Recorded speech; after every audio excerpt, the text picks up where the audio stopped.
Africa me born, Africa me grow, Africa me die. Hey, my people, say make we shift small, come out for this lockdown matter.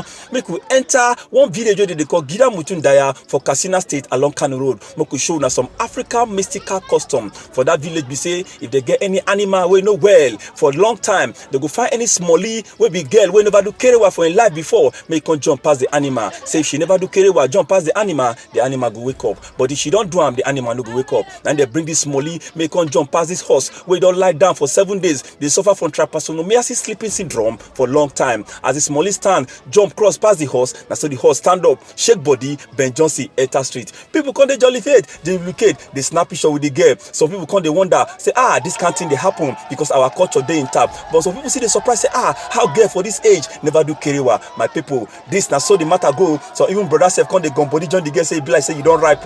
My people, this now Pigeon News Network. Now man on the street be this.